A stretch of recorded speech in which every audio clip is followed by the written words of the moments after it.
सभी शाम प्रेमियों को मेरा नमस्कार। दोस्तों, आज मैं आपको बाबा खाटू श्याम का रहस्य और इसका इतिहास क्या है एक कथा सुना रहा हूँ। ध्यान से सुनो जी। जय श्री श्याम, जय श्री श्याम।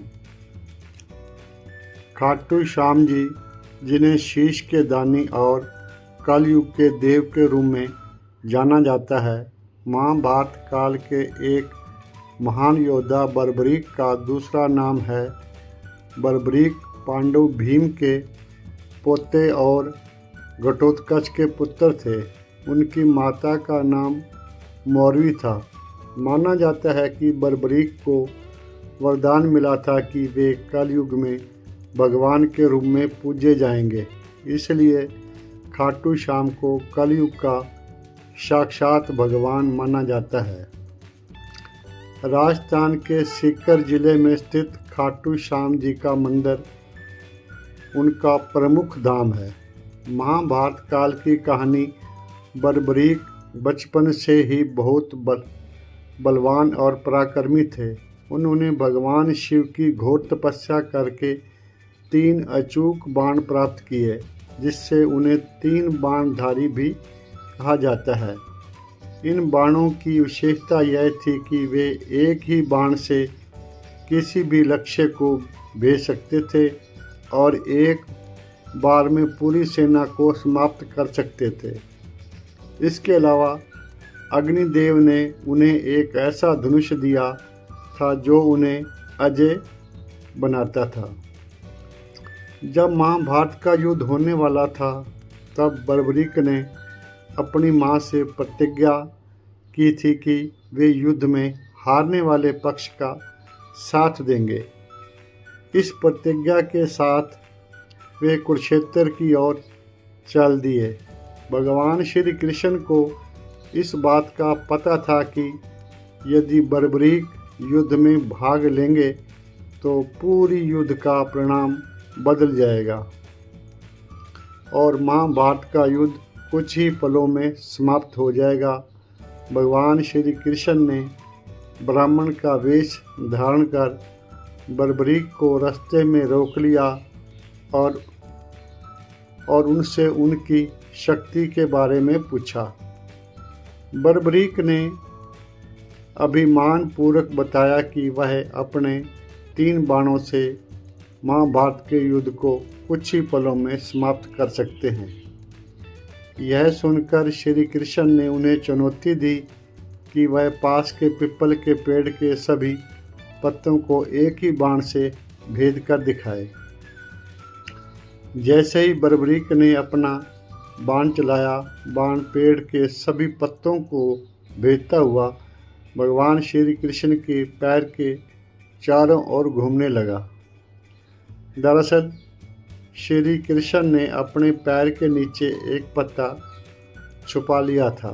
बाण उनके पैर के पास रुककर उनसे उनका पैर हटाने के लिए कहने लगा, ताकि वह उस पत्ते को भी भेज सके। यह देखकर श्री कृष्ण समझ गए कि बर्बरीक कितने शक्तिशाली हैं। शीश का दान और वरदान जी। भगवान श्री कृष्ण ने बर्बरीक से पूछा कि वे किस पक्ष की ओर से युद्ध करेंगे। बर्बरीक ने अपनी प्रतिज्ञा के बारे में बताया कि वह हारने वाले पक्ष का साथ देंगे। क्योंकि पांडवों की सेना कम थी, यह तय था कि वह कौरवों के विरुद्ध लड़ेंगे।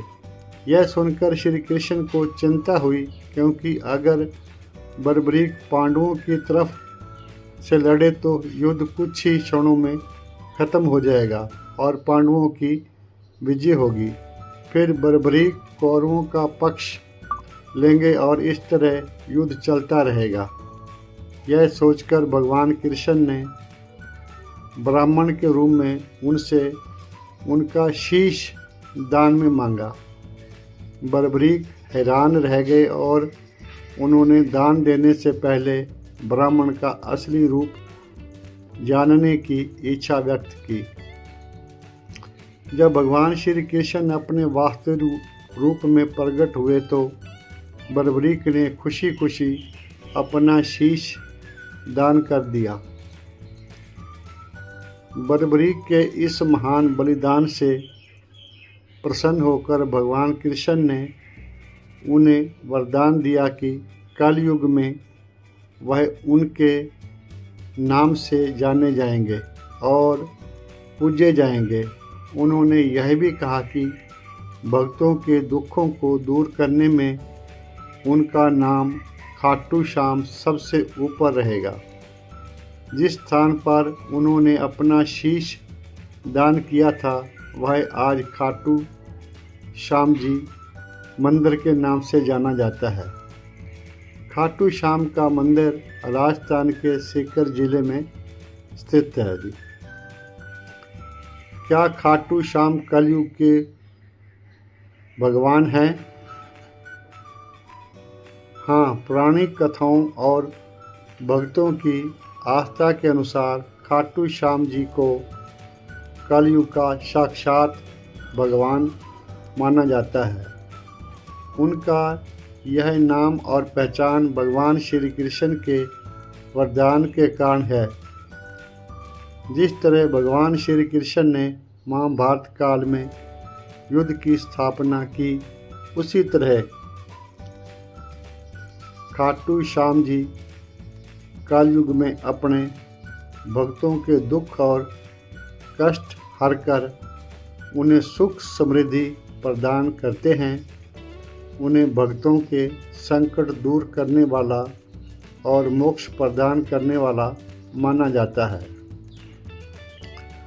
उनकी पूजा का महत्व इतना ही है कि आज उन्हें राजस्थान के बाहर भी, पूरे भारत में और विदेशों में भी लोग पूजते हैं। उनका नाम लेने से ही भक्तों के मन में एक अटूट आस्था और विश्वास की भावना जागती है। प्यार से बोलो खाटू नरेश की जय, प्यार से बोलो खाटू नरेश की जय। जय श्री श्याम। तीन बाणधारी जी की जय हो। जय श्री श्याम, जय श्री श्याम। यदि आपको वीडियो अच्छी लगी हो तो लाइक करना, सब्सक्राइब करना, अच्छे कमेंट करना, बीका चैनल पे जाके लाइक और सब्सक्राइब करना पर भूलना मत। धन्य सतगुरु तेरी आसरा।